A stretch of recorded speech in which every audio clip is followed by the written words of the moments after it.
আসসালামু আলাইকুম। আজকে এমন এক তথ্য দিব যেটা শুনে অবাক হয়ে যাবে। আমি প্রথম ৩টা শব্দ ইংরেজি ডিকশনারিতে ৩টা শব্দ আছে যাদের সকল লেটারগুলো যোগ করলে ১০০ হয়। অর্থাৎ এই ৩টে শব্দ ব্যতীত আর আমার চোখে বা আমি রিসার্চে আর পাইনি। এই ৩টে শব্দের অ্যালফাবেট গুলো যুক্ত করলে কি হয়? ১০০ হয়। যেমন আমরা আজকে যে বিষয় নিয়ে আলোচনা করব, এক নম্বরে যেটা আলোচনা করব সেটা হচ্ছে অ্যাটিটিউড। অ্যাটিটিউড, ডিসিপ্লিন এবং হচ্ছে অ্যাকাউন্টেবল। এই তিনটা ওয়ার্ড। অ্যাটিটিউড শব্দের অর্থ হচ্ছে কি জানেন? অ্যাটিটিউড মানে মনোভাব। ডিসিপ্লিন মানে শব্দের অর্থ কি? ডিসিপ্লিন মানে বলা হয় শৃঙ্খলা। এবং অ্যাকাউন্টেবল মানে দায়বদ্ধ বা টাইম, সময়ের হিসাব। অর্থাৎ এই তিনটা শব্দ বাদে আর কোনো শব্দ নেই যেগুলোর অ্যালফাবেট বা লেটার গুলো যোগ করলে ১০০ হয়। কিভাবে ১০০ হয় সেগুলো নিয়ে আমি একটু তথ্য দিচ্ছি।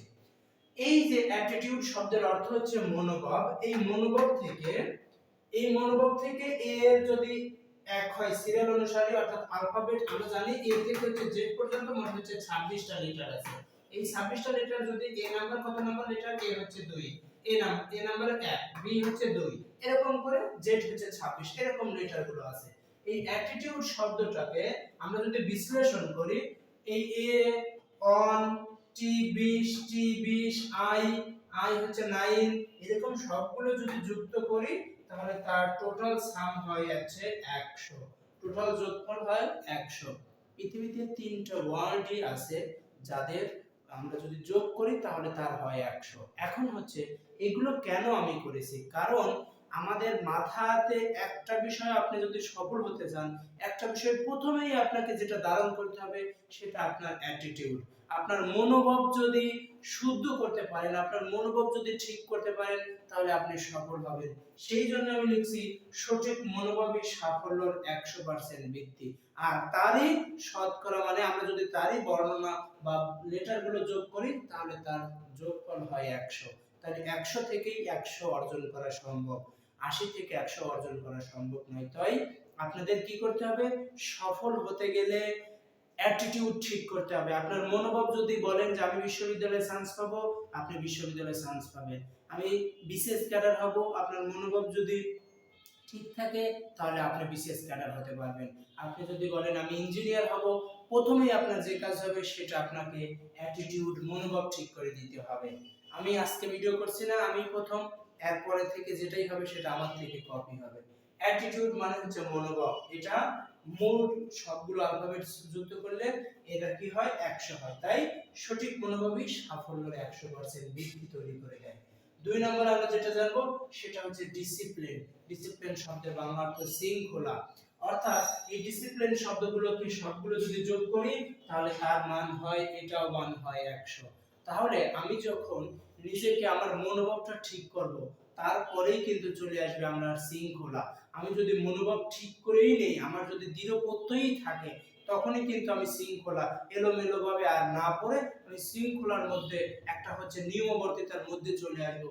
সেটাই হচ্ছে শৃঙ্খলা। তাই বলেছি নিয়ম এবং শৃঙ্খলা ছাড়া লক্ষ্য পূরণ অসম্ভব। আপনাকে নিয়ম এবং শৃঙ্খলার মধ্যে আসলেই আপনি লক্ষ্য পূরণ করতে পারবেন।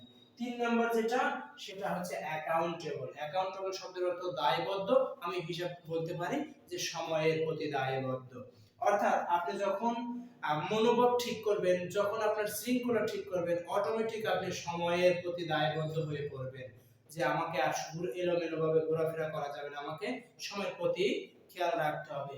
এই অ্যাকাউন্টেবল শব্দটাতেও সবগুলো যোগ করলে হয়ে যায় হচ্ছে 100। তাই নিজের কাজ ও ফলাফলের জন্য দায়বদ্ধতাই উন্নতির চাবিকাঠি। আপনার কাজকে যদি ফলাফলের মধ্যে প্রকাশ করতে চান তাহলে সেটাই হবে আপনার সাফল্যের চাবিকাঠি। তাই 3টা ওয়ার্ড মেমোরিতে সেট করে রাখেন: attitude, discipline, accountable. Attitude, discipline, accountable. Attitude যদি ঠিক থাকে ডিসিপ্লিন অটোমেটিক হয়ে যাবে। ডিসিপ্লিন যদি মেইনটেইন করতে পারেন, অ্যাকাউন্টেবল দায়বদ্ধ অটোমেটিক হতে পারবেন। আপনারা যদি মনে করেন একা একা পারছেন না, আমাদের সাহায্য নেবেন সেই জন্যই। তাহলে এই তিনটে যদি আপনি গেইন করতে পারেন তাহলে আপনার সফলতা, আপনি সাকসেস অর্জন করতে পারবেন। যদি সমস্যা হয় আমাদের এইখানে। আপনার প্রত্যাশা এই দিকে। আমাদের সাথে যোগাযোগ করবেন। ভালো থাকবেন, সুস্থ থাকবেন। নিচে হোয়াটসঅ্যাপ নাম্বার আছে, কোনো প্রয়োজন হলে নক দিবেন। দেখা হবে পরবর্তী ভিডিওতে। আসসালামু আলাইকুম।